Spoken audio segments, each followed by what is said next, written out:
अखंड ज्योति, अक्टूबर 2008। देखिए, इस अंक में जो ज्ञान छुपा है ना, वो किसी एक समय का मोहताज नहीं है।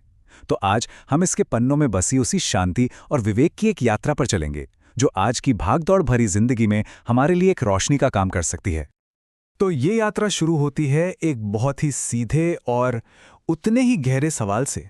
एक ऐसा सवाल जो हम सबके मन में कभी ना कभी तो उठता ही है कि वो जो सच्ची खुशी है, वो एक परमानेंट वाला सुकून जिसकी तलाश हर किसी को है, वो आखिर है कहाँ? कहाँ ढूंढे उसे? और यहीं पर यह पत्रिका हमें एक बहुत ही खूबसूरत दिशा दिखाती है। वो कहती है कि सुख कोई ऐसी चीज नहीं है जिसे बाहर की दुनिया में जाकर हासिल किया जा सके। नहीं, ये तो एक एहसास है, एक अंदर की खोज है। खजाना तो हमारे भीतर ही है, बस जरूरत है उसे पहचानने की।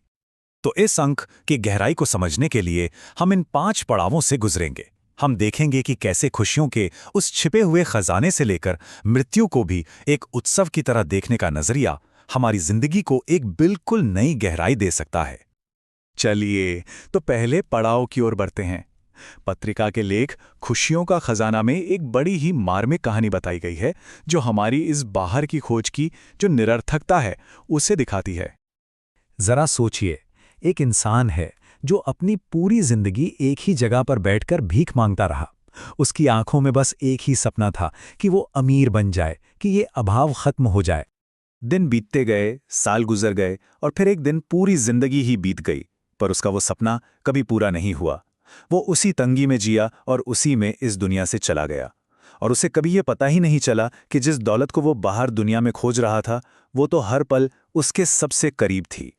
हुआ ये कि उसके जाने के बाद जब उस जगह की खुदाई हुई तो वहां से सोने चांदी का एक बहुत बड़ा खजाना निकला। मतलब वो इंसान अपनी पूरी जिंदगी उस खजाने के ढेर पर ही बैठा रहा, पर उसकी नजर हमेशा बाहर की तरफ रही, इसलिए वो उसे कभी देख ही नहीं पाया। सच पूछिए तो ये कहानी सिर्फ उस भिखारी की नहीं, हम सबकी है। ये हमें सिखाती है कि असली खुशी बाहर के हालात पर नहीं, बल्कि हमारी अंदर की मनस्थिति पर निर्भर करती है। सुख और शांति का जो असली सोर्स है, वो हमारे अंदर ही है। बाहर की दुनिया में तो बस उसकी परछाइयां दिखती हैं। लेकिन सवाल ये है कि इस अंदर के खजाने को खोजने में आज के जमाने की सबसे बड़ी चुनौती क्या है? पत्रिका का एक लेख मासूमियत पर कहर ढाता आज का तकनीकी संसार इसी मुद्दे पर रोशनी डालता है। जरा सोच कर देखिए कि बचपन कितना बदल गया है। एक समय था जब बच्चों का संसार मतलब परिवार की कहानियां, आसान सी खेल और दोस्तों से मिलना जुलना होता था। और आज का बचपन सैकड़ों टीवी चैनलों, मोबाइल गेम्स और रियलिटी शो के शोर में कहीं खोसा गया है। हाँ, ये सच है कि टेक्नोलॉजी ने हमें कई फायदे दिए हैं, पर इसने बचपन के उस सीधे साधे सहज अनुभव को भी बहुत बदल दिया है।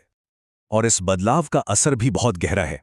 ये टेक्नोलॉजी की दुनिया बच्चों के कोमल मन पर एक तरह का बोझ डाल रही है। ये चीजें कहीं ना कहीं उनके इमोशनल डेवलपमेंट को रोक सकती हैं, उनमें उम्र से पहले एक ऐसी समझदारी ला सकती हैं जो उनकी मासूमियत को छीन ले। ये जो दिखावे और होड़ की दुनिया है, वो उन्हें दया और सहजता से दूर कर रही है। तो फिर इस मॉडर्न चुनौती के बीच वो अंदर का रास्ता कैसे खोजा जाए? इसका जवाब पत्रिका देती है ज्ञान और भक्ति के संतुलन में। ये एक ऐसा संगम है जो जिंदगी को पूरा करता है। जिंदगी को एक पक्षी की तरह समझिए, जिसे उड़ने के लिए 2 पंखों की जरूरत है। एक पंख है ज्ञान, जो हमारे दिमाग, हमारे तर्क का प्रतीक है। यह हमें समझाता है कि जीवन क्या है। और दूसरा पंख है भक्ति, जो हमारे दिल, हमारी भावनाओं का प्रतीक है। यह हमें महसूस कराता है कि जीवन क्यों है। सोचिए, एक पंख के बिना उड़ान अधूरी ही रहेगी ना? इतिहास में जितने भी महान लोग हुए हैं, उन्होंने हमेशा इन दोनों पंखों को साधा है। आदि शंकराचार्य, जो अद्वैत वेदांत के इतने बड़े विद्वान थे, उन्होंने ही सौंदर्य लहरी जैसे भक्ति से भरे स्तोत्र भी लिखे। स्वामी विवेकानंद ने पूरी दुनिया को ज्ञान का प्रकाश दिया, लेकिन उनका अपना दिल मां काली की भक्ति में डूबा रहता था। ज्ञान और भक्ति का यही संतुलन जिंदगी को असली मतलब देता है। और जब ज्ञान और भक्ति का ये बैलेंस बन जाता है, तो हम जिंदगी की सबसे बड़ी कला सीखते हैं, यानी जो पल अभी चल रहा है उसमें पूरी तरह से जीना। पत्रिका का लेख करें वर्तमान का श्रेष्ठतम सदुपयोग हमें यही सिखाता है।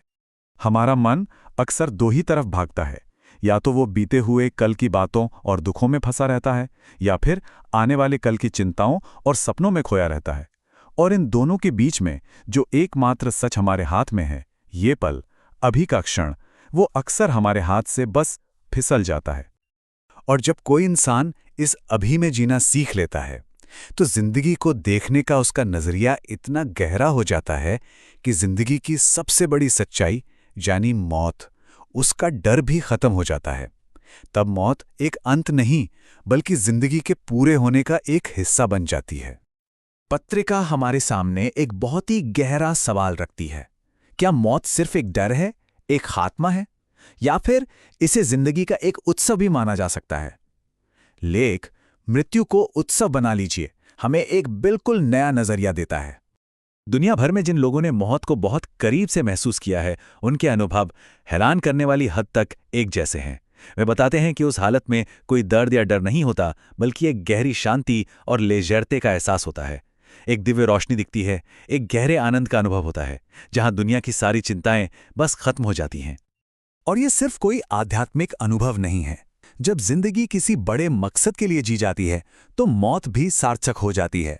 सोचिए, भगत सिंह जैसे क्रांतिकारी जब फांसी के फंदे की तरफ बढ़ रहे थे तो उनके मन में डर नहीं था, बल्कि अपने लक्ष्य के पूरे होने का एक सुकून था।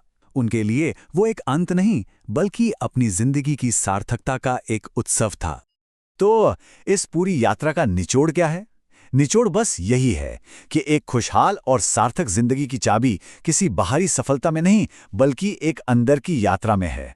ये यात्रा है ज्ञान और भक्ति में संतुलन बनाने की, हर पल में पूरी तरह से जीने की और जिंदगी और मौत को एक बड़े नजरिए से देखने की। वो जो खजाना है जिसकी बात हमने शुरू में की थी, वो सचमुच हमारे अंदर ही है। और आखिर में ये सवाल एक सौम्य सा निमंत्रण है, जिंदगी की इस दौड़भाग में एक पल रुककर जरा अपने अंदर झांकने का और खुद से ये पूछने का कि वो कौन सा अनमोल खजाना है जो हमारे अंदर खोजे जाने का इंतजार कर रहा है।